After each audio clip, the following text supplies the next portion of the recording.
الحمد للہ رب العالمین والصلاة والسلام على سید الانبیاء والمرسلین قال اللہ تعالی وتبارک فی القرآن المجید والفرقان الحمید بسم اللہ الرحمن الرحیم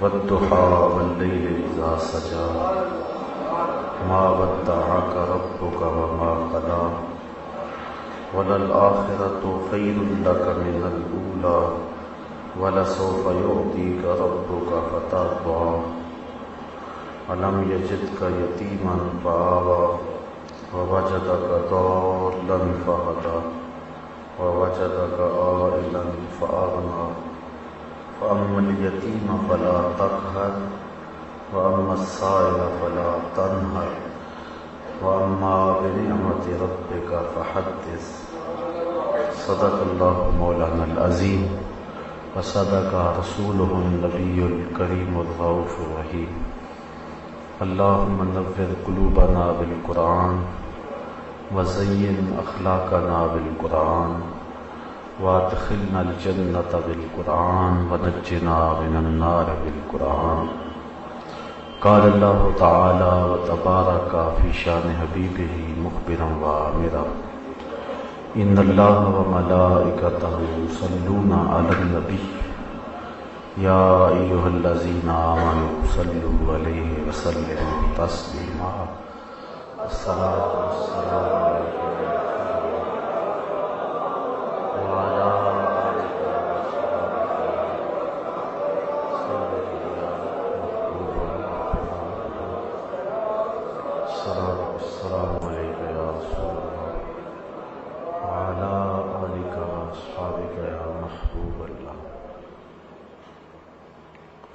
تمام حمد و ثنا تعریف و توصیف اللہ جل مجدہ الکریم کی ذات پاک کے لیے جو خالق کائنات بھی ہے اور مالک شاشہات ہے۔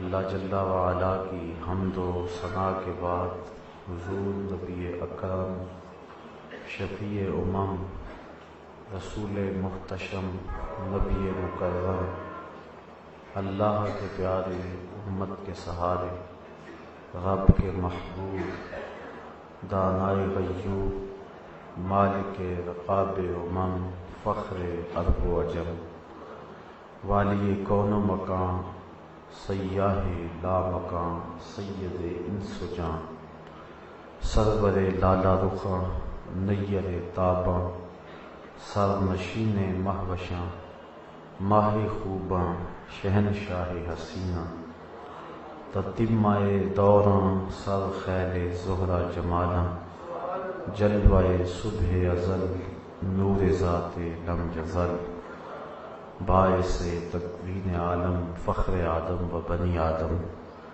نیر بطحا رازدار ما اوہا شاہد ما طغا صاحب علم نشرہ معصوم آمنہ احمد مجتبیٰ حضرت محمد مصطفیٰ صلی اللہ علیہ وسلم کے حضور ناز میں اپنی عقیدتوں ارادتوں اور محبتوں کا خراج پیش کرنے کے بعد واجب الاحترام ذوی الاحتشام برادران اسلام السلام علیکم ورحمۃ اللہ وبرکاتہ۔ آج وہ سورت آپ کے سامنے تلاوت کی گئی ہے جس میں میرے رب نے حسن محمد کا قصیدہ پڑھا ہے اور قرآن مجید کی یہ مکی سورت 1 رکوع 11 آیات پہ مشتمل ہے۔ اس کے نزول کا سبب جمہور مفسرین کی رائے کے مطابق یہی ہے کہ چند دنوں کے لیے حضور علیہ السلام پر وحی کا نزول بند ہوا۔ کفار نے طعنہ زنی شروع کر دی کہ محمد کا رب ان سے ناراض ہو گیا ہے اور ان کو ناپسند کرنے لگا ہے اور وحی روک دی ہے۔ تو حضور کے دل اقدس پر جب گرانی اور اس پر پریشانی آئی تو اللہ تعالیٰ نے سورہ والضحیٰ نازل فرمائی۔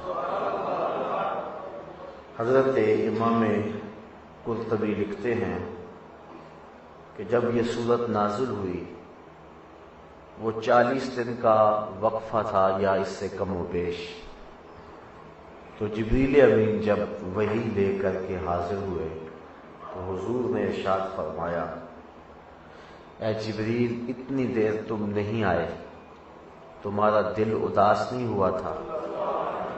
تو جبریل نے عرض کی، وَأَنَا كُنْتُ أَشَدُّ إِلَيْكَ شَوْقًا وَلَكِنِّي عَبْدٌ مَّأْمُورٌ، حضور میں اللہ کے حکم کا پابند ہوں، ورنہ میرا دل آپ کے شوق میں تڑپتا رہا ہے۔ اور حضرت مولانا حسن رضا خان فاضل بریلوی علیہ رحمہ فرماتے ہیں، بے لقائے یار ان کو چین آ جاتا اگر، بار بار آتے نہ یوں جبریل سدرہ چھوڑ کے۔ تو سورت نازل ہوئی، ارشاد ہوا، والضحیٰ واللیل اذا سجا، قسم ہے چاشت کے وقت کی اور قسم ہے رات کی جب وہ پردہ ڈال دے، ما ودعک ربک وما قلی، آپ کے رب نے آپ کو نہ چھوڑا ہے اور نہ ہی مکروہ جانا ہے۔ دو وقتوں کی قسم فرمائی، جب سورج طلوع ہو اس کی سرخی ختم ہو جائے اور اس میں اتنی چمک اور روشنی آ جائے کہ اس کی طرف آنکھ بھر کے دیکھا نہ جا سکے، دیکھیں تو نظریں چندھیا جائیں، اس وقت کو وقت چاشت کہتے ہیں۔ تو اللہ تعالیٰ نے اس وقت کی قسم فرمائی، جب سورج غروب ہو اور ہر سمت اندھیرا پھیل جائے تو اس کو لیل کہتے ہیں۔ تو کہا قسم ہے چاشت کے وقت کی اور قسم ہے رات کی جب وہ پردہ ڈال دے۔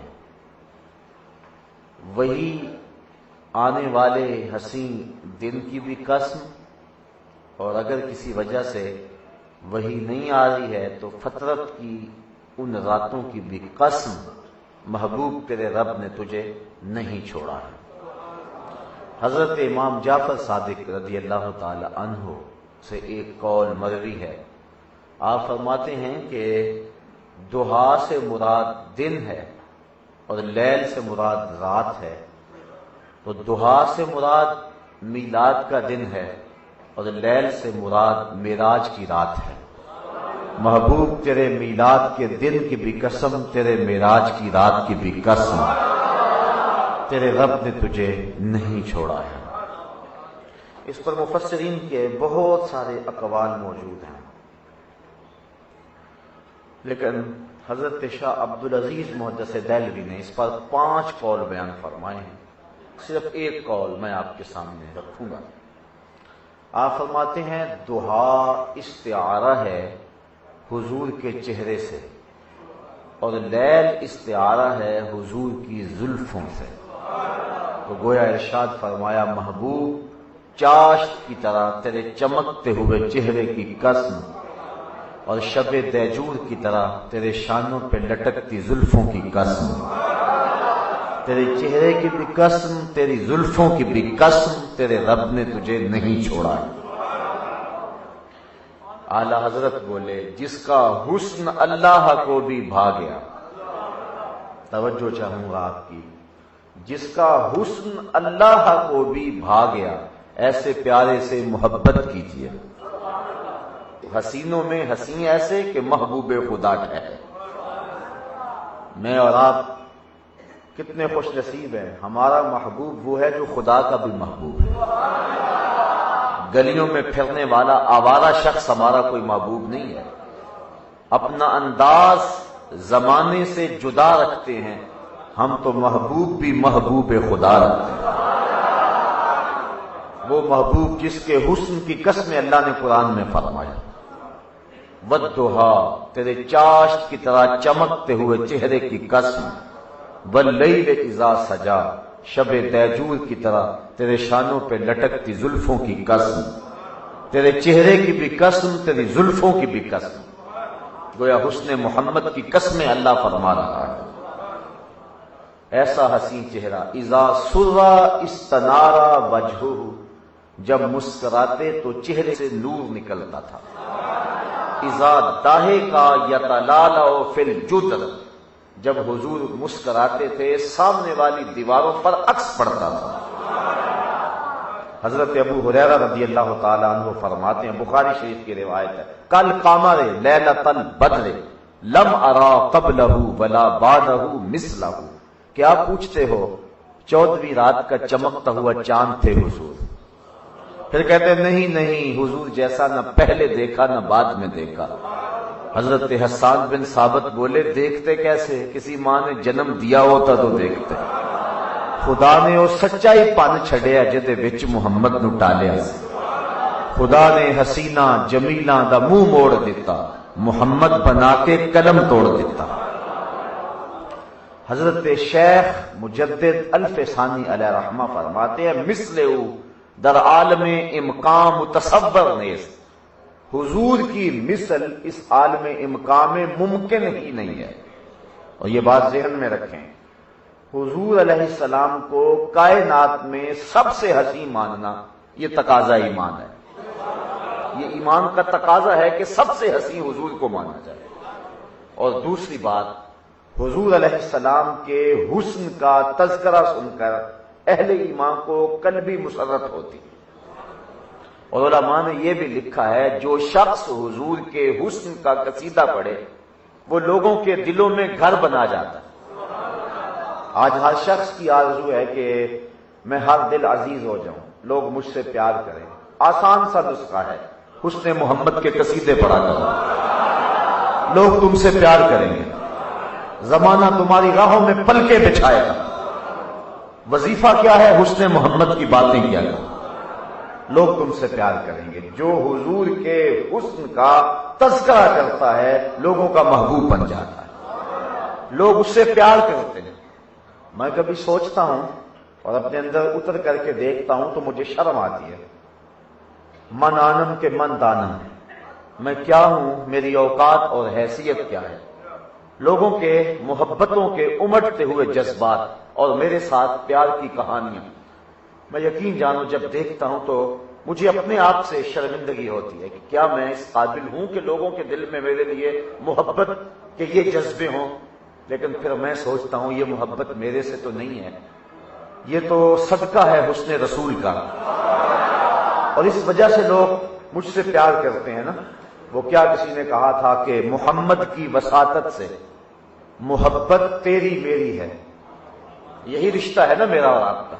محمد کی وساطت سے محبت میری تیری ہے. محبت اصل ہے ان کی، نہ تیری ہے نہ میری. اصل یہ بنیاد ہے. ہزاروں قومیں وجود میں آئیں، دہر میں خشک و تر کے رشتے سے ہم نے بنیاد دوستی رکھی، یاد خیر البشر کے رشتے سے. یہ ہے ہماری دوستی کی بنیاد، اور اس وجہ سے ہم ایک دوسرے سے پیار کرتے ہیں. ہمارے استاد فرمایا کرتے تھے، ہم بڑے عجیب لوگ ہیں، نہ مانے تو بڑے بڑے شہنشاہوں کو نہ مانے، نہ مانے تو بڑے بڑے کج کلاہوں کو نہ مانے، اور اگر ماننے پہ آ جائیں تو مدینے کی گلی کے کتے کو بھی مان لیں. ہم نے قطرہ دیکھا نہ کبھی دریا پہ غور کیا، بس جہاں تیری جھلک نظر آئی وہیں ڈوب گئے. ہم تو اس وجہ سے مانتے ہیں اور ہماری محبتوں کا سبب یہ ہے. تو جہاں حضور کے حسن کا تذکرہ ہو وہاں اللہ کی رحمتیں اترتی، اور حضور کے حسن کا تذکرہ کرنے والے لوگوں کے دلوں میں گھر بنا لیتے. تو یہ آسان سا نسخہ ہے. آج ہر بندہ محبت کا بھوکا ہے. اگر چاہیے کہ لوگ میرے سے پیار کریں تو آؤ پھر حسن محمد کا قصیدہ چھیڑ دیں، حضور کا ذکر کریں، لوگوں کے دلوں میں گھر بنتے چلے جائیں. تو یہ تقاضا ایمان ہے کہ حضور کو کائنات میں سب سے زیادہ حسین مانا جانا جائے. حضرت حسان بن ثابت فرماتے ہیں، کسی ماں نے ایسا جنم دیا ہی نہیں، کسی آنکھ نے نہ دیکھا نہ کسی ماں نے جنم دیا. اللہ اکبر. مثل در عالم امکان متصور. حضرت شیخ احمد فرماتے ہیں ممکن ہی نہیں ہے، لوگوں نے خاکے تراشے تو میں نے ان دنوں میں بھی کہا تھا میاں خاکہ تو بڑی دور کی بات ہے، اس نبی کا تو سایہ بھی نہیں تھا، اور جس کا سایہ نہیں اس کا ثانی کہاں۔ اتنا حسین نبی، اتنا حسین نبی، کل قمر لیلۃ البدر لم ارا قبلہ ولا بعدہ مثلہ۔ حضرت ام المومنین سیدہ عائشہ صدیقہ رضی اللہ تعالی عنہا فرماتی ہیں میں سوئی گما بیٹھی اور گھر میں جو دیا ہے اس میں ڈالنے کے لیے تیل بھی نہیں ہے، اور وہ پریشان گئی کہ اب کیا کروں، اتنے میں حضور تشریف لے آئے۔ پھر حضور نے تبسم کیا، فَتَبَيَّنَتِ الْعِبْرَةُ بِشُعَاعِ نُورِ وَجْهِ، تو حضور کے چہرے کی چمک سے میں نے گمی ہوئی سوئی کو تلاش کیا۔ سوزنے گم شدہ ملتی ہے تبسم سے تیرے۔ اور حضرت علیمہ سعدیہ سے پوچھیں، حضرت قاضی ثناء اللہ پانی پتی تفسیر مظہری میں لکھتے ہیں کہ باقاعدہ عورتوں نے حضرت حلیمہ سعدیہ سے یہ کہا کہ تم اتنی امیر ہو گئی ہو کہ رات کو بھی چراغ بجھاتی نہیں ہو، بڑے بڑے امیر لوگ بھی چراغ بجھا کے سوتے ہیں اور تیرے گھر میں دیا رات کو بھی جلتا رہتا ہے۔ تو حضرت حلیمہ سعدیہ نے کہا آؤ میرے ساتھ میں دکھاؤں میرے گھر میں دیا کیسا ہے۔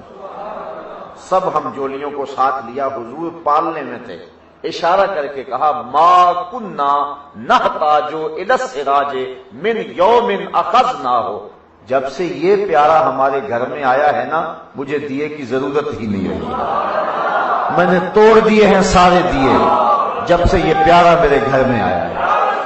دیے کی ضرورت نہ مشعل کی حاجت، دیے کی ضرورت نہ مشعل کی حاجت، عجب روشنی تو نے پائی حلیمہ۔ ایسی روشنی تھی، ایسا چمکتا ہوا چہرہ، والضحیٰ واللیل اذا سجا، محبوب تیرے چاشت کی طرح چمکتے ہوئے چہرے کی قسم۔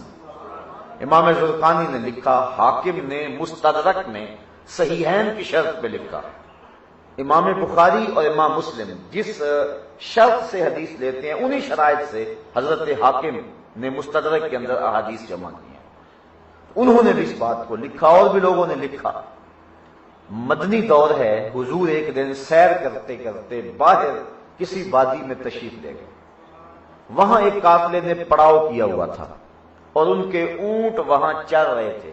ایک سرخ رنگ کا اونٹ حضور کو پسند آ گیا، اہل قافلہ سے کہا کہ یہ اونٹ بیچتے ہو؟ انہوں نے بیچنا تھا یا نہیں بیچنا تھا، حضور نے پوچھا، عرض کی ہاں بیچتے۔ میرے حضور قبلہ عالم شیخ معظم فرماتے ہیں میں دل بیچا میں جگر بیچا جے پیارا محمد آ جاوے، نہیں میں اپنا سارا گھر بیچا جے پیارا محمد آ جاوے۔ تو انہوں نے پتہ نہیں بیچنا تھا یا نہیں بیچنا تھا، جب حضور نے کہا کہاں بیچتے ہیں، کتنے کا کہا، اتنے کا، سودا طے ہونے لگا۔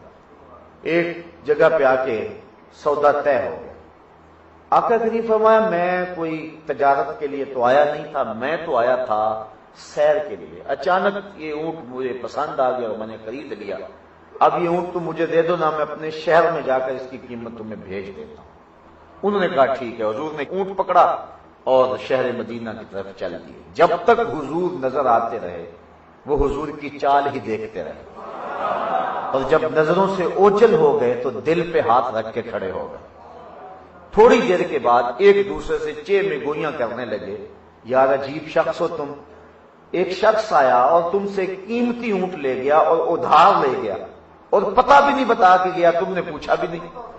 جب کسی کو نقد سودا دیا جائے نا تو اس کا عطا پتہ نہیں پوچھا جاتا، اور جب کسی کو ادھار سودا دے یا تو بندہ اسے جانتا ہو یا درمیان میں کوئی ضامن ہو یا کوئی چیز گروی رکھی جائے تب سودا ادھار دیا جاتا ہے۔ کہا ایک شخص آیا اونٹ لے گیا، اس نے اپنا پتہ نہیں بتایا، تم نے بھی نہیں پوچھا، نہ کوئی شے درمیان میں گروی رکھی گئی نہ کوئی ضامن ہے، یار کوئی پتہ ہی پوچھ لیتا۔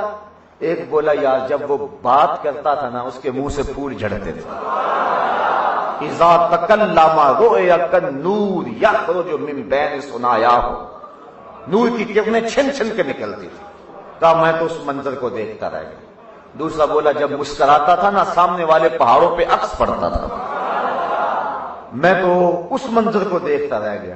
تیسرا بولا یار میں تو اس کی آنکھیں ہی دیکھتا رہ گیا، کیا خوب سجن دیاں اکھیاں نے، جویں بھر کے سرائیاں رکھیاں نے، تو اجے میرا یار نہیں ڈٹھا جنوں ویکھ کے چند شرم آوے، ادھی راتی دن چڑھ جاوے جیو رخ تو نقاب اٹھاوے، تے جیو نکلے سیر کرن نو سارا گلشن سیس نواوے، اتے دھرتی لف لف جاوے جے ہاتھ پھلاں وچ رکھدا ہاتھ پھلاں تو ود جاوے، نین نشیلے مست رسیلے وچ سونا کجل سہاوے، اکھ اگڑے تے انج پیا جاپے جویں میں خانہ کھل جاوے، تے جے او کھولے پیچ زلف دے اتے راہی راہ پل جاوے، بجلی ڈردی لشک نہ مارے متا بے ادبی ہو جاوے، علم خدا نے اینا دتا عقلاں وچ نہ آوے، عقل خدا نے اینی دتی علماں وچ نہ آوے، کی اعجاز نظر وچ او دی جو آوے وک جاوے،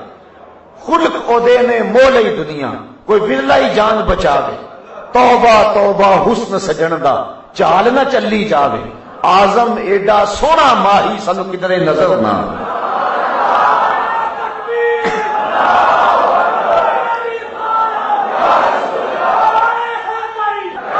کہا جو بھی ہوا تم اس کے حسن میں کھو گئے اور وہ تم سے تمہارا قیمتی اونٹ اپنے حسن کا جادو جگا کے تم سے اونٹ ہتھیا کے لے گیا۔ امام زرقانی لکھتے ہیں، اس بات پہ آپ کی توجہ چاہوں گا، جب انہوں نے کہا نا اونٹ ہتھیا کے لے گیا تو قافلے کے سردار کی بیوی نے خیمے کا پردہ سرکایا اور لوگوں کو مخاطب ہو کے کہا، آنا ضامنۃ لسامان جمالکم لا یغدر بکم، اگر وہ قیمت دینے نہ آیا تو قیمت مجھ سے لینا، لیکن خبردار اس کے خلاف کوئی بات کی میں اس کی ضمانت دیتی ہوں۔ لوگوں نے کہا تو اسے جانتی ہے جو ضمانت دے رہی ہے؟ کہا واللہ میں بھی نہیں جانتی۔ تو کہا پھر ضمانت کس بات پہ دے رہی ہے؟ کہا جب تم سودا کر رہے تھے میں نے خیمے کی اوٹ سے اس کا چہرہ دیکھا تھا، اور ایسا چہرہ رکھنے والا جھوٹ بول ہی نہیں سکتا۔ ابھی تھوڑے لمحے گزرے کہ کچھ حضور کے غلام تشریف لے آئے اور پوچھا اہل قافلہ کون ہیں جن سے ہمارے آقا نے اونٹ خریدا تھا؟ انہوں نے کہا ہم، کہا یہ کھجوریں حضور نے آپ کی ضیافت کے لیے بیچی ہیں اور یہ ان سے اپنی قیمت پوری کر لو۔ وہ بولے قیمت اب بعد میں لیں گے، اب پہلے بتا وہ پیارا رہتا کہاں ہے؟ کہا وہ کھجوروں کا جھنڈ جنہیں دنیا نخلستان مدینہ کہتی ہے وہی ڈیرا ہے۔ امام زرقانی کہتے ہیں سارا قبیلہ اٹھا اور جا کے حضور کے قدموں میں بیٹھ گیا اور دولت ایمان سے مالا مال ہو گیا۔ تو کیسا حسین چہرہ تھا جو دیکھتا مولانا حسن رضا خان فاضل بریلوی فرماتے ہیں دیکھنے والے کہا کرتے ہیں اللہ اللہ، یاد آتا ہے خدا دیکھ کے صورت تیری، جو حضور کو دیکھتا پھر وہ حضور کا ہی ہو جاتا ہے۔ والضحا، قسم ہے محبوب تیرے چمکتے ہوئے چہرے کی، تیرے روشن روئے تاباں کی۔ اللہ اکبر۔ انبیاء حیران ز حسن روئے تو، انبیاء حیران ز حسن روئے تو، صد ملک قربان شود ہر موئے تو، شش جہت روشن ز تاب روئے تو۔ یہ اقبال کہہ رہے ہیں کہ شش جہت روشن ز تاب روئے تو، ترکو تاجی کو عرب ہندوئے تو۔ اقبال کہتا ہے حضور یہ 6 سمتیں آپ کے حسن کے چراغ سے روشن ہیں، یہ ترک بھی تیرے ہیں، یہ تاجک بھی تیرے ہیں، یہ عرب بھی تیرے ہی ہیں، ساری دنیا اسی شمع کی پروانی ہے۔ اللہ اکبر۔ والضحا، قسم ہے محبوب تیرے چمکتے ہوئے چہرے۔ اللہ اکبر۔ اذا سرا استنارا وجہہ، چہرہ کھل اٹھتا اور چہرے سے نور نکلتا جب حضور خوش ہوتے اور مسکراتے۔ اللہ اکبر۔ حضور علیہ السلام کے حلیے کو بیان کرتے ہیں حضرت ابو طفیل رضی اللہ تعالی عنہ۔ صحابہ میں سب سے آخر میں فوت ہوتے ہیں حضرت ابو طفیل رضی اللہ تعالی۔ 110 ہجری میں انہوں نے وصال کیا ہے، حضور کے وصال کے ٹھیک 100 سال بعد 11 ہجری میں حضور کا وصال ہوا ہے اور 110 ہجری میں حضرت ابو طفیل کا وصال ہوا ہے۔ آخری سال اپنی زندگی کے آخری سال یہ اونچے ٹیلے پہ کھڑے ہو گئے حج کے موقع پہ اور لوگوں کو کہا لوگوں میرے قریب آ جاؤ، اس وقت ان آنکھوں کے علاوہ کوئی اور آنکھیں نہیں ہیں جنہوں نے حضور کو دیکھا۔ صرف یہی دو آنکھیں رہ گئی جنہوں نے حضور کو دیکھا ہے. آؤ میرے پاس اور حضور کا پوچھو اور میں تمہیں حضور کا حلیہ بیان کروں. لوگ اکٹھے ہو گئے. کتنا ناز تھا انہیں نا. وہ ذوق نے کہا تھا اپنے شاگردوں سے ایک دن کہ آنے والی صدیاں تم پہ ناز کریں گی. اے لوگو، تم نے ذوق کو دیکھا، تم نے ذوق سے باتیں کی ہیں. کہ زمانہ کہے گا یہ لوگ ہیں جنہوں نے استاد ذوق کو دیکھا ہے. تو جنہوں نے ذوق کو دیکھا ہے زمانہ ان پہ ناز کرتا ہے. اور جن آنکھوں نے آمنہ کے لال کو دیکھا تو وہ کتنی خوش نصیب آنکھیں ہیں، کتنے فیروز بخت ہیں وہ لوگ. حضرت ابو طفیل کہتے ہیں میرے قریب آؤ اور مجھ سے پوچھو حضور کا حلیہ. اس وقت ان آنکھوں کے علاوہ کوئی اور شخص نہیں ہے جنہوں نے حضور کو دیکھا ہو. تو لوگ اکٹھے ہو گئے، ہجوم کر کے آگے. کہا صف لنا، ہمیں حضور علیہ السلام کی تعریف بتائیے، حضور کا حلیہ بیان کیجیے. تو حضرت ابو طفیل نے حضور کا حلیہ 3 لفظوں میں بیان کیا. کہنے لگے کان رسول اللہ صلی اللہ علیہ وسلم ابیض ملیحا مقصدا. حضور ایک تو چٹے رنگ کے تھے، دوسرا نمکین حسن والے تھے، اور تیسرا ہر معاملے میں متوازن تھے. یہ 3 لفظوں میں حضور کا حلیہ بیان کیا.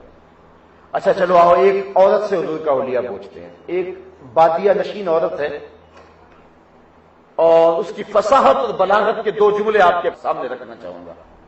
نام ہے ام معبد. ہجرت کی رات حضور چند لمحوں کے لیے اس کے گھر میں ٹھہرے تھے. حضرت نبی رحمت اور حضرت صدیق اکبر رضی اللہ تعالی عنہ راستے میں جب بھوک کی شدت ہوئی تو اس کی کچی کلی راستے میں نظر آئی نا، تو رک کر کے مدینہ شریف کے قریب ہی کہا کہ تو ہماری ضیافت نہیں کرتی. اس نے کہا کہ میرے پاس اس وقت بدقسمتی سے کچھ نہیں، ورنہ ایک عرب خاتون ہوں اور مہمان نوازی تو ہماری گٹی میں رکھی ہوئی ہے. تو ایک کونے میں ایک بکری بندھی ہوئی تھی. فرمایا اگر تم کہو تو اس کا دودھ نہ دھو لیں. اس نے کہا یہ اتنی کمزور اور لاغر ہے کہ اس کی ہڈیوں میں گودا بھی نہیں ہے، اور اگر چلنے کے قابل ہوتی تو ریوڑ کے ساتھ نہ جاتی. فرمایا کہ اگر تو اجازت دے تو ہم اس سے دودھ لے لیں. تو اس نے ہنس کے کہا مجھے کیا اعتراض ہے اگر یہ دودھ دیتی ہے. تو حضرت سیدنا صدیق اکبر نے اس بکری کو کھولا اور حضور کے سامنے کھڑا کیا. حضور نے اپنا دست شفقت اس بکری کے اوپر پھیرا. کتب سیر میں آتا اس نے اپنی ٹانگیں چوڑی کر دی اور اس کی کھیری میں دودھ اترایا اور پھر ام معبد سے کہا ذرا اپنے گھر کے برتن لاؤ. اور اس کا دودھ دھو دھو کے اس کے سارے گھر کے برتن بھر گئے. حضور نے خود بھی پیا، حضرت صدیق اکبر نے بھی پیا، ام معبد نے بھی اور اس کے بچے نے بھی. پھر حضور نے دعا دی، برکت کی اور چلے گئے. شام کو جب ابو معبد گھر آیا نا بکریوں کا ریوڑ لے کر، تو اپنی کچی کلی پہ انوار اترتے دیکھے. پوچھتا ہے یہاں کوئی آیا تھا؟ یہاں کوئی آیا تھا؟ چند لمحوں کے لیے ٹھہرے تھے تم جس پیڑ کے نیچے، سنا ہے آج تک اس پیڑ کا سایہ مہکتا ہے. ابو معبد پوچھتا ہے یہاں کوئی آیا تھا؟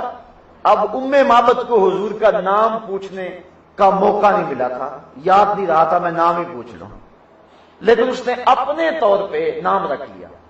ام معبد کہنے لگی میرے سرتاج، میرے شوہر، جاء رجل مبارک.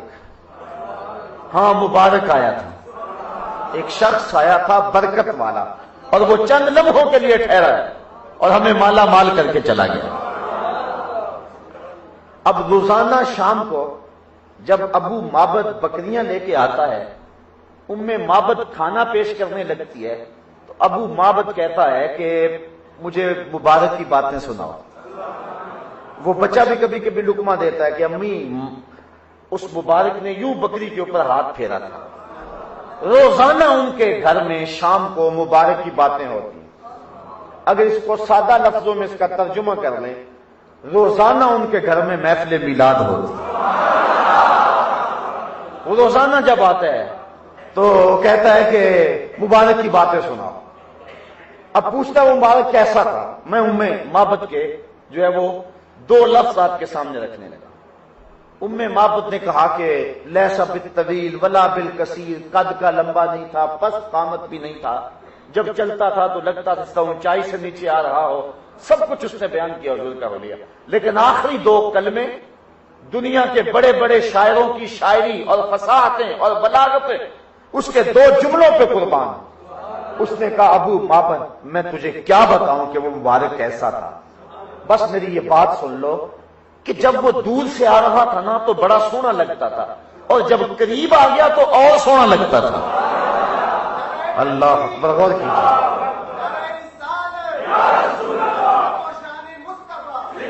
اس نے کہا کہ جب وہ دور سے آ رہا تھا تو سونا لگتا تھا، اور جب قریب آ گیا تو اور سونا لگتا تھا۔ اللہ اکبر۔ اب ان کے گھر میں روزانہ تذکرہ ہوتا ہے حضور کا۔ ایک دن ابو معبد بکریوں کا ریوڑ لے کے گیا، اور معبد اپنے بچے کے ساتھ سودا سلف لینے بازار گئے۔ جو قریبی کو جگہ تھی وہاں سودا نہ ملا تو چلتے چلتے مدینے چلے گئے۔ حضرت ابو بکر صدیق رضی اللہ تعالی عنہ وہ بازار سے گزر رہے تھے، بچے کی نظر پڑ گئی۔ فصاح الطفل یا اماہ ھذا صاحب المبارک، بچہ چیخنے لگا اچھلنے لگا، کہنے لگا امی وہ مبارک کا ساتھی جا رہا ہے۔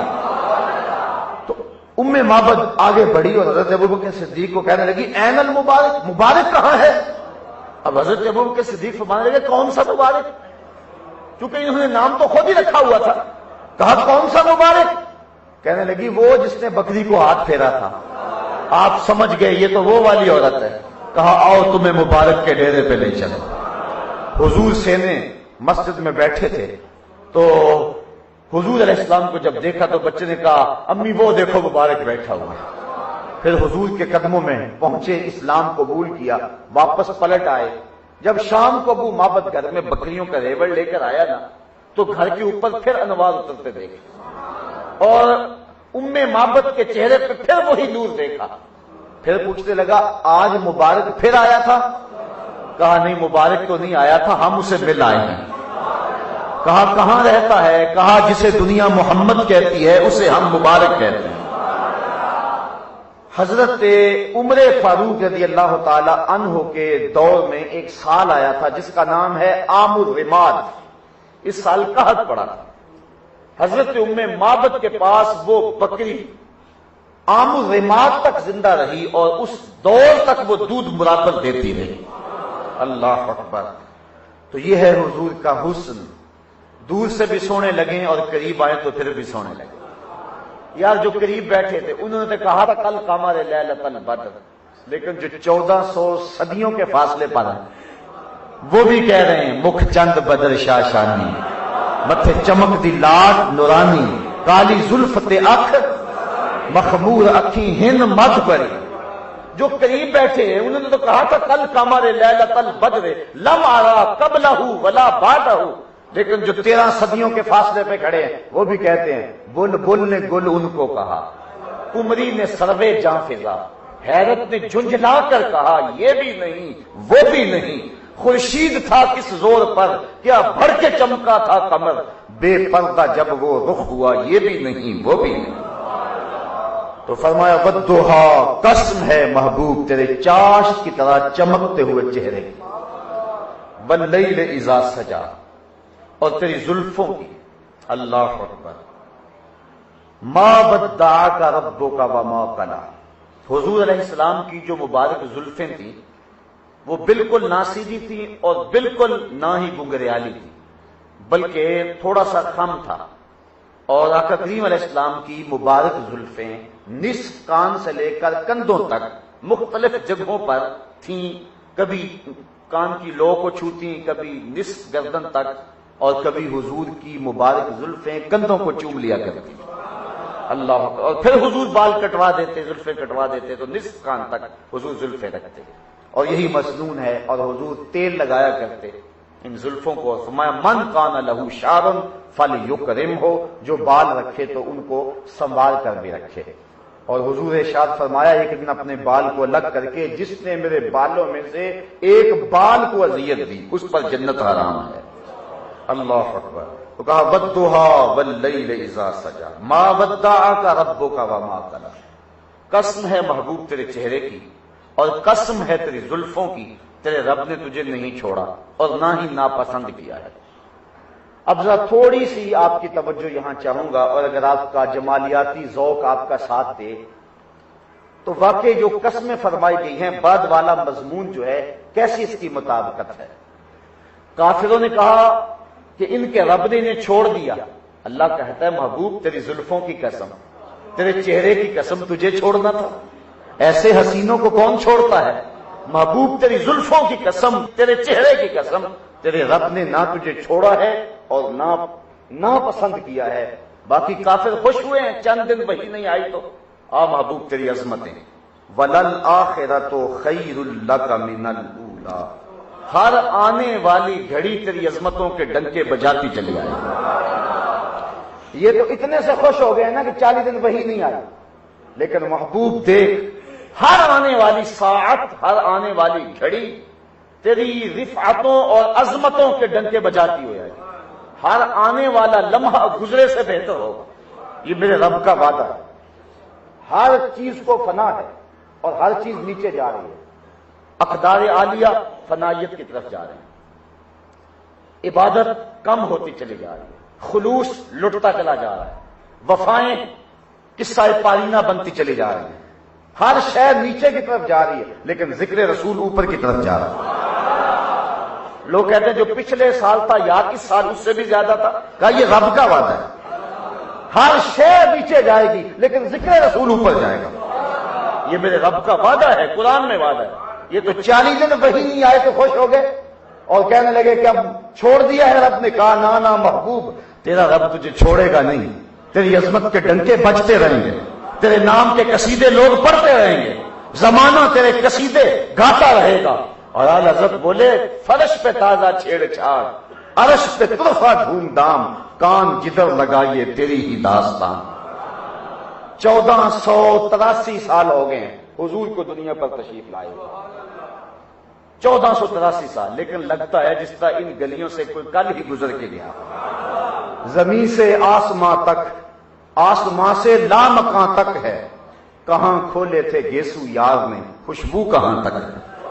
کائنات کہے کہ گوشہ منور روشن، وَلَلْآخِرَةُ خَيْرٌ لَكَ مِنَ الْأُولَىٰ، ہر آنے والی گھڑی تیری پہلی گھڑی سے بہتر ہو۔ وَلَسَوْفَ يُعْطِيكَ رَبُّكَ فَتَرْضَىٰ، اور محبوب آپ کا رب آپ کو اتنا دے گا کہ آپ راضی ہو جائیں۔ اللہ اکبر۔ جب یہ آیت کریمہ نازل ہوئی تو حضور نے فرمایا اِذًا وَاللَّهِ لَا أَرْضَىٰ وَوَاحِدٌ مِّنْ أُمَّتِي فِي النَّارِ، اللہ کی قسم میں اتنی دیر تک راضی نہیں ہوں گا جب تک میری امت کا ایک گناہ گار بھی جہنم میں ہوا۔ اللہ اکبر، ایک گناہ گار بھی جہنم میں ہوا اتنی دیر تک میں راضی ہی نہیں ہوں گا۔ حضرت امام جعفر صادق رضی اللہ تعالیٰ عنہ فرماتے ہیں لوگ کہتے ہیں کہ سب سے زیادہ قرآن مجید کی امید والی آیت یہ ہے لا تقنطوا من رحمت اللہ، اللہ کی رحمت سے مایوس نہ ہونا۔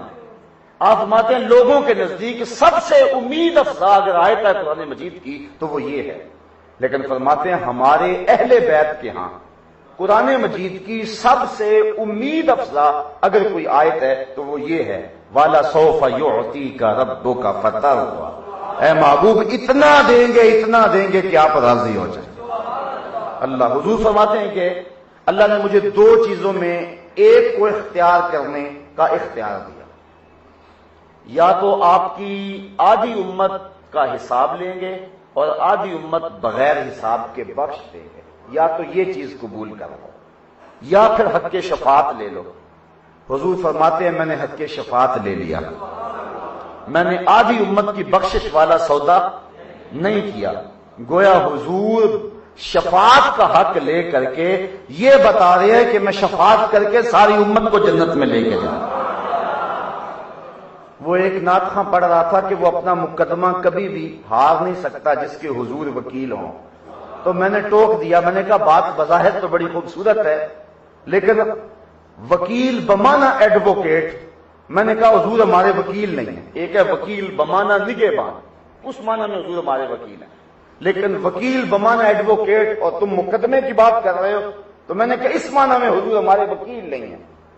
چونکہ وکیل جو ہوتا ہے وہ کہتا ہے جج کو کہ میرا جو موکل ہے اس نے یہ جرم نہیں کیا، لہذا اسے چھوڑ دو، اور اگر جرم ثابت ہو جائے تو سزا پکی ہے۔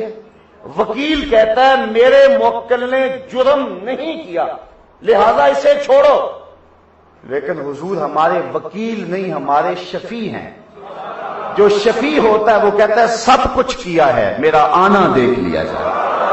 حضور قیامت کے دن ہماری وکالت نہیں کریں گے، ہماری شفاعت کریں گے۔ شفاعتی لأہل الکبائر من امتی، مالک سب کچھ ہو گیا ان سے، سارے گناہ ان کے دامن سے ہیں، اے اللہ سب کچھ کیا ہے لیکن یہ وابستہ تیرے رسول سے ہیں، میرا آنا دیکھ لیا جائے، ان کی بخشش فرما دی جائے۔ تو حضور وکالت نہیں کریں گے، شفاعت کریں گے۔ اعلی حضرت فرماتے ہیں پیش حق مجدہ شفاعت کا سناتے جائیں گے، پیش حق مجدہ شفاعت کا سناتے جائیں گے، آپ روتے جائیں گے، ہم کو ہنساتے جائیں گے۔ وسعتیں دی ہے خدا نے دامن محبوب کو، جرم کھلتے جائیں گے اور وہ چھپاتے جائیں گے۔ امام قرطبی نے روایت بیان کی، صاحب مشکات نے بھی، اور بھی کتب حدیث میں روایت موجود ہے، جب یہ آیت کریمہ نازل ہوئی کہ ان تعذبہم فإنہم عبادک، اے اللہ اگر کوئی ان کو عذاب دے تو یہ تیرے بندے ہیں، یہ آیت جب تلاوت کی فرفع یدیہ، اپنے دونوں ہاتھوں کو پھیلا دیا اور کیا کہا، اللہم امتی امتی، اے اللہ میری امت، اے اللہ میری امت، فبکا، اور ساتھ ہی آنسو ڈلنے لگے۔ اللہ تعالیٰ نے فرمایا یا جبریل اذهب الی محمد صلی اللہ علیہ وسلم، جا میرے محبوب کی خدمت میں حاضری دے، میرا سلام کہہ، فصلہ ما یبکیک، اور جا کے محبوب سے پوچھ محبوب تم روتے کیوں ہو؟ اللہ کو نہیں پتا کہ محبوب کیوں رو رہا ہے؟ اللہ اکبر، کہا جا پوچھ کے آ تو محبوب کیوں رو رہے ہو؟ وَرَبُّكَ عَالَمْ، جبریل سنو میں جانتا بھی ہوں کہ میرا نبی کیوں روتا ہے، لیکن جاؤ تم پوچھ کے آؤ۔ حاضر ہوئے، سلام کہا، عرض کی مالک کا سلام ہے، اور اللہ ارشاد فرماتا ہے محبوب تم روتے کیوں ہو؟ تو حضور نے فرمایا میں خود نہیں روتا، مجھے امت کا غم رلاتا ہے۔ تو جبریل پھر حاضر ہوئے، اور پھر اللہ تعالیٰ نے کہا اے جبریل پھر جا میرے محبوب کے پاس، اور جا کے محبوب سے کہہ ان اللہ یقول لک، میرے محبوب سے جا کے کہہ دے کہ بے شک اللہ ارشاد فرماتا ہے محبوب غم نہ کرو، جس طرح کہو گے ہم ویسے ہی کریں گے، جس طرح کہو گے ہم ویسے ہی۔ اور آپ جانتے ہیں کہ حضور سجدے میں سر رکھ دیں گے محشر کے دن، اور اللہ کہے گا ارفع راسک یا محمد، محبوب سر تو اٹھائیے، سر تو اٹھائیے، جو کہو گے مان لیں گے، سل توتا واشفے تشفع، لیکن حضور سر اٹھا کے کہیں گے اللہم امتی امتی۔ اللہ تعالیٰ فرمائے گا محبوب جس کے سینے میں رائی کے دانے کے برابر بھی ایمان ہے میں نے اس کی بھی مغفرت فرمائی۔ حضور پھر سجدے میں سر رکھ دیں گے،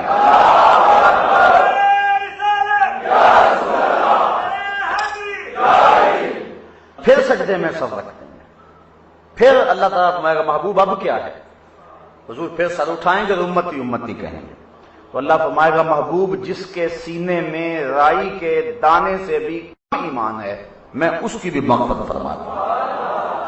حضور پھر سجدے میں سر رکھ دیں گے، پھر اللہ تعالیٰ فرمائے گا محبوب جس کے سینے میں رائی کے دانے سے کم، اس سے بھی کم، اس سے بھی کم ایمان ہے میں اس کی بھی مغفرت فرما دوں۔ حضور پھر سر رکھ دیں گے، اللہ تعالیٰ فرمائے گا ارفع راسک یا محمد سل توتا، محبوب سر اٹھاؤ اب کیا معاملہ ہے؟ اللہ اکبر۔ حضور عرض کرے گے مالک تو مجھے اختیار ہی دے دے، اللہ فرمائے گا محبوب جا جس کو چاہتا ہے جہنم سے نکال کے لے۔ حضرت امام جعفر صادق رضی اللہ تعالی عنہ فرماتے ہیں قرآن مجید کی سب سے امید والی اگر کوئی آیت ہے تو وہ اہل بیت کے ہاں یہ آیت۔ اللہ اکبر، کتنے کرم ہو جائیں گے حضور کے صدقے۔ ہر نظر کانپ اٹھے گی محشر کے دن، ہر نظر کانپ اٹھے گی محشر کے دن، خوف سے ہر کلیجہ دہل جائے گا۔ پھر کیا ہوگا؟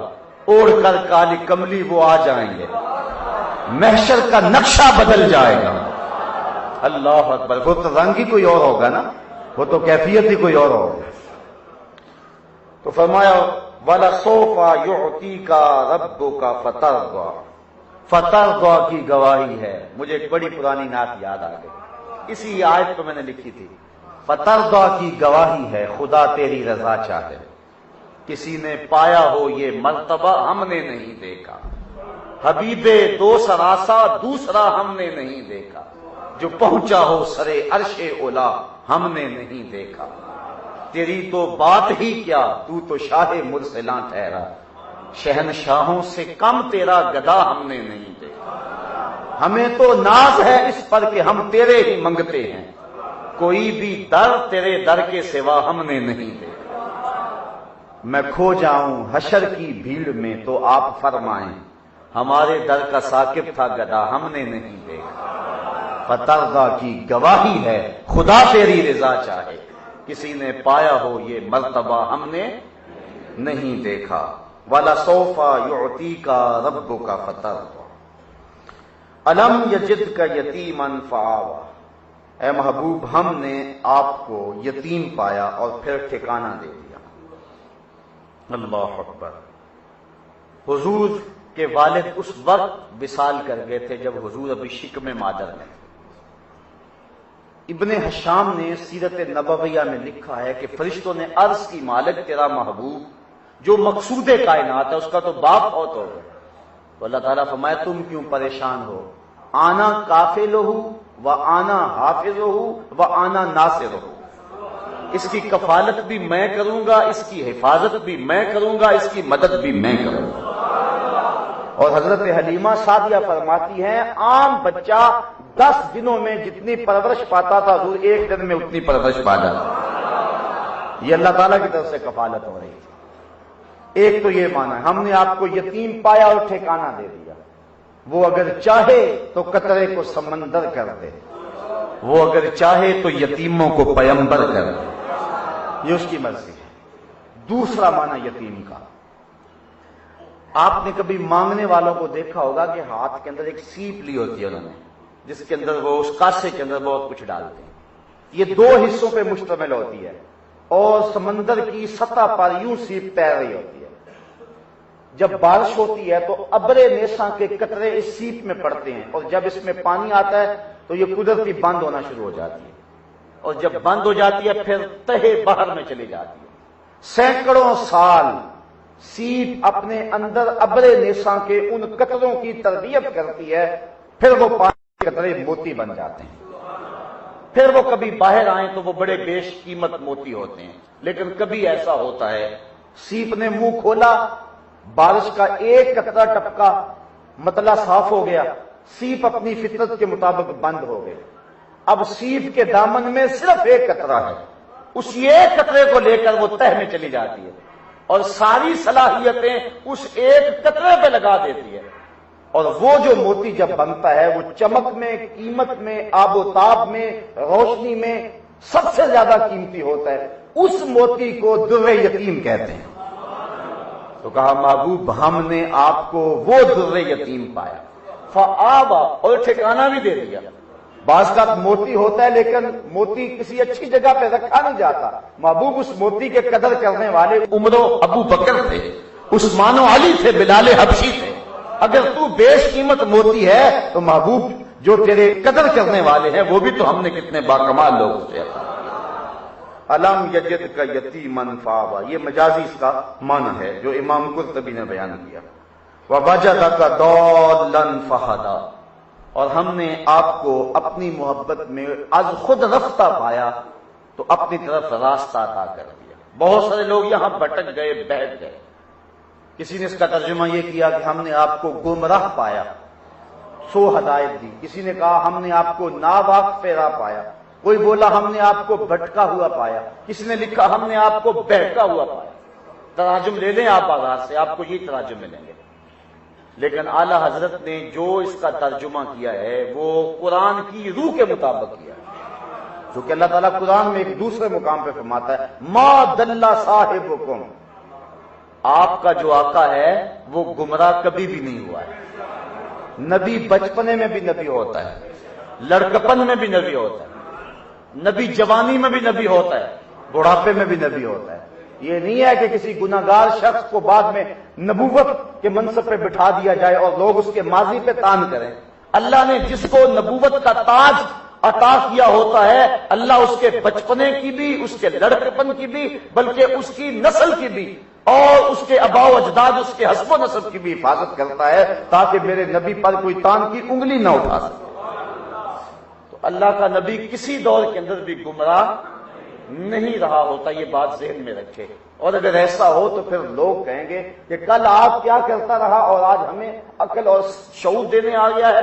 تو ما دل صاحبکم، تمہارا آقا جو ہے یہ کبھی بھی گمراہ، تو پھر یہ اللہ کا لفظ جو ہے تو پھر اس کا مفہوم کیا ہوگا؟ وَوَجَدَكَ ضَالًّا، تو اس کا وہی مفہوم ہوگا جو حضرت یوسف علیہ السلام کی گمشدگی پر حضرت یعقوب علیہ السلام بار بار روتے تھے اور بار بار یوسف یوسف پکارتے تھے، تو بیٹوں نے کہا قَالُوا تَاللَّهِ إِنَّكَ لَفِي ضَلَالِكَ الْقَدِيمِ، اے فی محبتِكَ الْقَدِيمِ، انہوں نے کہا آپ اس پرانی محبت میں ہی ابھی تک، اب یوسف تو قصہ پارینہ بن گیا ہے اور آپ اب بھی امید لگائے بیٹھے ہیں، یوسف گم گشتہ واپس تو نہیں آئے گا اور تم اس پرانی محبت میں ہو، تو وہاں دلال کے لفظ بولے گئے ہیں۔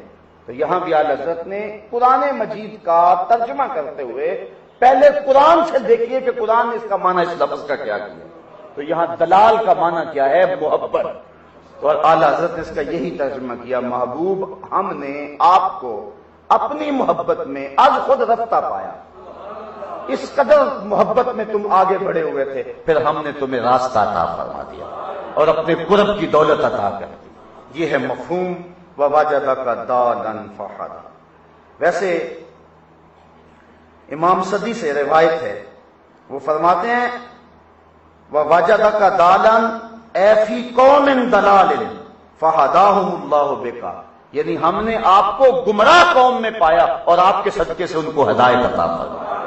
اگر دلال کا لفظی معنی کرنا ہے آپ نے تو پھر یہ کر سکتے ہیں آپ۔ اللہ اکبر۔ وَوَجَدَكَ طَالِبًا لِلْقِبْلَةِ فَهَدَاكَ إِلَيْهَا، ہم نے آپ کو قبلے کا طالب پایا تو ہم نے آپ کو قبلہ عطا کر دیا۔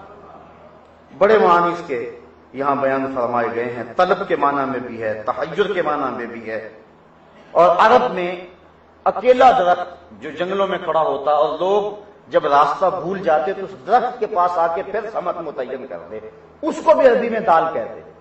تو اللہ کہتا ہے محبوب ہم نے آپ کو وہ دال درخت کی صورت میں پایا، یعنی جو بھی گمراہ آپ کی چوکھٹ پہ آ گیا پھر وہ گمراہ نہ رہا، اس کو راستہ مل گیا اور وہ منزل مقصود پر چلا گیا۔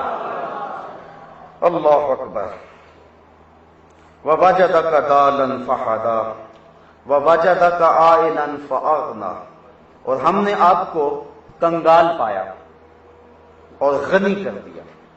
اس کا ظاہری مفہوم تو یہ ہے کہ حضرت خدیجہ الکبریٰ کی مال سے، اور دوسرا کہ ہم نے آپ کو حجج اور براہین عطا کر کے آپ کو غنی کر دیا اور آپ دین کے اندر غنا کے مرتبے پہ فائز المرام ہوئے۔ دوسری بات کہ اللہ نے اپنے محبوب کے لیے اپنی کرم نوازیوں اور رحمتوں کے سارے خزانے کھول دیے اور سارے خزانوں کی چابیاں حضور کے ہاتھ میں دے۔ حضور فرماتے اوتی تو مفاتیح الارض، مجھے زمین کے خزانوں کی چابیاں عطا کر دی۔ اور ایک حدیث کے لفظ ہے انما انا قاسم واللہ یعطی، میں بانٹنے والا ہوں، میرا اللہ مجھے عطا کرنے والا ہے۔ تو اللہ کے خزانوں میں کمی نہیں ہے اور محبوب بھی دل کھول کے بانٹ رہے ہیں، اس لیے فرمایا ہم نے تمہیں غنی کر دیا۔ فَأَمَّا الْيَتِيمَ فَلَا تَقْهَرْ، یتیم کو آپ نے دباؤ نہیں ڈالنا۔ وَأَمَّا السَّائِلَ فَلَا تَنْهَرْ، اور محبوب سائل آئے تو اس کو جھڑکنا نہیں، جھڑکے تو وہ کہ جس کے خزانوں میں کمی کا ڈر ہو۔ محبوب ہم نے تو تمہیں غنی کر دیا ہے، تم بانٹتے جاؤ، اللہ عطا کرتا جائے گا۔ اللہ اکبر۔ اتنا دیا کہ محبوب خود کہہ رہے ہیں سال یا ربی، یا ربی ضرورت ہو تو مانگ لو، عرض کرتے ہیں انی اسالو کا مرافقتا کا فی الجنہ، مجھے جنت میں اپنا قرب دے دو۔ فرمایا یہ تو دے دیا، کچھ اور بھی مانگ لو۔ ہیں آج وہ مائل بعطا، اور بھی کچھ مانگ، ہیں آج وہ مائل بعطا، اور بھی کچھ مانگ۔ کی چوکٹ سے وہ کسی نے کہا تھا کہ حاتم طائی ایک 12 دری میں بیٹھا تھا اور ایک سائل آیا، اس نے مانگا، اس نے جھولی بھری، وہ پھر بہروپ بدل کے دوسرے دروازے سے آ گیا۔ حاتم طائی نے پہچان لیا کہ یہ بھی لے کر گیا خیرات، لیکن اتنا دریا دل تھا، اس نے پھر اس کو جتلایا نہیں، پھر جھولی میں خیرات ڈالی۔ وہ تیسرے دروازے سے ایک اور روپ دھار کے آیا، اس نے پھر دیا۔ 12 دروازوں سے وہ 12 روپ دھار کے آیا، لیکن اتنا سخی دل تھا حاتم طائی، اس نے ہر بار دیا۔ من اندازے قدرت را می شناس، بہر رنگے کے خواہی جامہ می پوش، تو جس رنگ میں مرضی آ جا میں تجھے پہچانتا ہوں۔ اس نے ہر بار پہچانا اور ہر بار دیا۔ اس نے کہا اپنے نبی کا کوئی ایسا واقعہ سنا سکتے ہو دریا دلی کا؟ مسلمان نے کہا یار تو عجیب بات کرتا ہے، حاتم طائی کے محل کے 12 دروازے تھے اور ہر دروازے سے آیا، اس نے ہر بار دیا، لیکن میرے نبی کے دروازے پر جو ایک بار آ گیا پھر دوسری بار آنے کی ضرورت ہی نہیں رہی، وہ تو دروازے ختم ہو گئے نا۔ اللہ اکبر۔ جو ایک مرتبہ آ گیا پھر دوبارہ آنے کی ضرورت نہیں رہی۔ یہ آقا کا در ہے، در شاہاں تو نہیں ہے، بلکہ یہاں تو مانگنے کا تکلف ہی کرنا ہے، وہ تو بند لبوں کی بولیاں بھی سنتے ہیں۔ کوئی آئے تو صحیح، پھر جس طرح کا مرضی سوال لے کر کے آئے، تو حاضر تو ہو، اس چوکھٹ پہ آئے تو صحیح۔ اللہ اکبر۔ ووجدک ضالا فہدی ووجدک عائلا فاغنی فاما الیتیم فلا تقہر واما السائل فلا تنہر۔ سائل کو نہیں جھڑکنا اور یتیم پہ دباؤ نہیں ڈالنا، چونکہ یہ لوگ یتیم کو دھکے دیتے تھے۔ اللہ نے محبوب کی وساطت سے یہ بات کہی، اس سے رفق اور نرمی سے پیش آنا۔ بلکہ حضور علیہ السلام نے ارشاد فرمایا کہ جو شخص چاہتا ہے کہ میرا دل نرم ہو جائے تو وہ 2 کام کرے، ایک مسکینوں کو کھانا کھلائے اور دوسرا یتیم کے سر پہ ہاتھ پھیرے، اللہ اس کے دل کو نرم کر دے گا۔ جس کا دل سخت ہے یہ 2 کام کیا کرے، اللہ دل نرم کر دے گا۔ اور ایک روایت کے لفظ ہیں جس کو حضرت ابن عمر نے روایت کیا ہے کہ جب کوئی یتیم روتا ہے اللہ تعالیٰ فرشتوں کو کہتا ہے کہ اس یتیم کو کس نے رلایا، جبکہ اس کا باپ مٹی میں ہے، تو پھر ساتھ اللہ تعالیٰ ارشاد فرماتا ہے کہ میرے فرشتوں تم گواہ ہو جاؤ، جو شخص اس یتیم کو چپ کروائے گا اور اس کو راضی کرے گا، قیامت کے دن اسے میں راضی کروں گا۔ اللہ اکبر۔ میں اسے قیامت کے دن راضی کروں گا۔ اللہ اکبر۔ یہ حضور کا دیا ہوا دین ہے۔ انا وکافل الیتیم لہو او لغیرہ کہاتین، میں اور یتیم کی کفالت کرنے والا اس طرح ہوں گے جس طرح یہ میری 2 انگلیاں ہیں۔ تو کہا محبوب یتیم پہ دباؤ نہ ڈالیں اور سائل کو جھڑکے نہ۔ وَأَمَّا بِنِعْمَةِ رَبِّكَ فَحَدِّثْ، اور اللہ نے آپ کو جو نعمت عطا کی ہے اس کا خوب چرچا کریں۔ اللہ اکبر۔ شکر سے، ثنا سے اور اس نعمت کو بیان کرنے سے، یہ 3 طریقے ہیں نعمت کے چرچے کے۔ تو جب اللہ تعالیٰ نعمت عطا کر دے تو اس کا چرچا کرنا چاہیے، اور سب سے بڑی نعمت ہمیں تو حضور کی صورت میں ملی، اس لیے ہم اس کا چرچا کرتے ہیں۔ چرچا کرنے کے انداز شریعت کے ضابطے سے ٹکراؤ نہ کھاتے ہوں سارے جائز ہیں، تقاضے اپنے اپنے ہیں، دور اپنا اپنا ہے۔ ایک زمانہ تھا کہ کسی کے ہاں بچہ پیدا ہوتا تھا تو وہ اپنے گھر کے باہر پتے باندھ دیتا تھا، یہ پرانے لوگوں کو پتا ہوگا، لیکن اب دور بدل گیا، وہ کیفیت نہیں رہی۔ اس طرح ہر دور کے اپنے تقاضے ہوتے ہیں، شریعت کے ضابطوں سے ٹکراؤ نہ ہو تو جو بھی انداز ہوگا اظہار مسرت کا، وہ اللہ تعالیٰ جل شانہ ارشاد فرماتا ہے کہ اللہ کی نعمت کا خوب چرچا کرو۔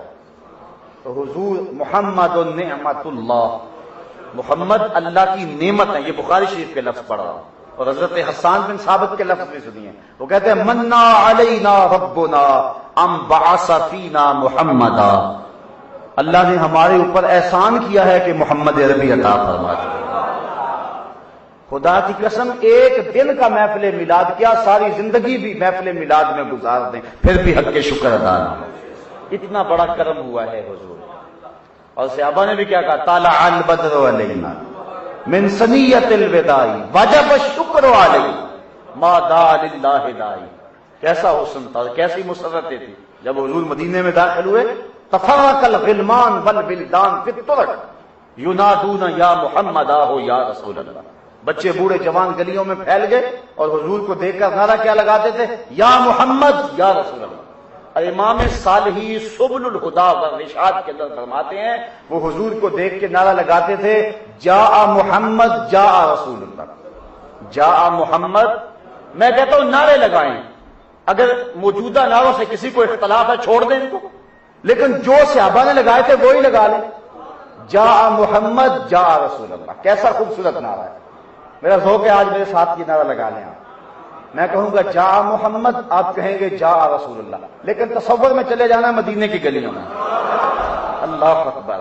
جب وداع کی پہاڑیوں کی اور سے چاند طلوع ہو رہا تھا، اللہ اکبر۔ مصور سفر ہجرت مورخ اسلام فی جلندی نقشہ کھینچ دیا۔ وہ کہتا ہے مسلمان بچے بچیاں مسرور تھے سارے، گلی کوچے خدا کی حمد سے معمور تھے سارے، نبوت کی سواری جس طرف سے ہو کے جاتی تھی، درود و نعت کے نغمات کی آواز آتی تھی، کہیں معصوم ننھی بچیاں تھیں دف بجاتی تھی، رسول پاک کی جانب اشارے کر کے گاتی تھی اور کہتی کیا تھی، ہم ہیں بچیاں نجار کے عالی گھرانے کی، خوشی ہے آمنہ کے لال کے تشریف لانے، خوشی ہے آمنہ کے لال کے۔ ایسا ماحول تھا۔ صحابہ اپنے گھروں کو سجائے ہیں، حضور اپنی اونٹنی پہ بیٹھے ہیں اور صحابہ کیا کہہ رہے ہیں، ہلم الینا یا رسول اللہ الی العدد والعدۃ والمنع۔ حضور ہمارے گھر آ جاؤ نا کبھی، ہمارے دالان بڑے بڑے کھلے ہیں، 4 مہمان آئے تو سنبھال بھی لیں گے۔ اب حضور کس کا دل توڑے، ناکا کی مہار گردن پہ ڈالی، کہا خلو سبیلہا ناقتی مامورۃ من اللہ، اس کی راہیں چھوڑ دو، جو خدا کہے گا وہی کریں گے۔ اور مجھے بڑا لطف آیا جب حضرت نبی رحمت صلی اللہ علیہ وسلم گئے نا قبیلہ بنو نجار کے محلے میں، یہ وہ محلہ تھا جو حضور کے ننیال کا محلہ تھا، انہوں نے جو پیشکش کی بڑی خوبصورت تھی، آپ کا دل ٹھنڈا ہوگا، کتنا خوبصورت انداز تھا حضور کو بلانے کا۔ کہنے لگے ہلم الینا یا رسول اللہ الی اخوالنا الی العدد والعدۃ والمنع، حضور ادھر تو آ جاؤ نا، یہ تو آپ کے ماموں کے گھر ہیں، یہ تو آپ کے اپنے گھر ہیں نا، ادھر تو آ جائیں نا۔ لیکن حضور فرمایا خلو سبیلہ، اللہ اکبر۔ نعرے لگ رہے ہیں یا محمد یا رسول اللہ، بچیاں چھتوں پہ کھڑی ہو کے دف بجا رہی ہیں، صحابہ منتظر ہیں۔ حضرت بریدہ اسلمی کہنے لگے لا تدخل المدینہ الا باللواء، ہم جھنڈے کے بغیر نہیں جانا۔ حضور فرمایا جھنڈا کہاں سے ملے اس وقت؟ عرض کی حضور آپ حکم کریں ابھی بنا لیتا ہوں۔ حضور نے اجازت دی، انہوں نے امامہ اتارا، نیزے پہ باندھ کے ہوا میں لہرانا شروع کر دیا، جھنڈے بھی بن گئے، جھنڈیاں بھی بن گئی، نعرے بھی لگ گئے، جلوس بھی نکل گیا، لوگ پیشکش کر رہے ہیں، اللہ اکبر۔ ہر کوئی گھر سجا کے بیٹھا ہوا ہے۔ پھر کیا ہوا، سہل اور سہیل 2 یتیم بچے ہیں اور ان کی خالی جگہ پڑی ہوئی ہے، مدینے والے کھجوریں خشک کر کے وہاں چھوارے بنایا کرتے تھے، اونٹنی جا کے وہاں بیٹھ گئے۔ نیویاں دا پرونا ہے میرا نبی، کوٹھیاں تے چڑھے ویخ دے رہے، اونٹنی کو اٹھایا گیا پھر بیٹھ گئے، پھر اٹھایا گیا پھر بیٹھ گئے۔ قریب ترین مکان تھا حضرت ابو ایوب انصاری رضی اللہ تعالیٰ عنہ، دوڑ کے آ کے سامان اٹھانے لگے، کہا حضور اب تو اونٹنی کو نہ اٹھاؤ، اب تو میرے وقت جاگ اٹھے ہیں نا۔ پھر اپنے گھر میں جب حضور کو لے گئے تو پھر ان کی محبتیں یہ رومی سے پوچھیے، فرماتے ہیں امروز شاہ شاہاں مہمان شدست و مارا۔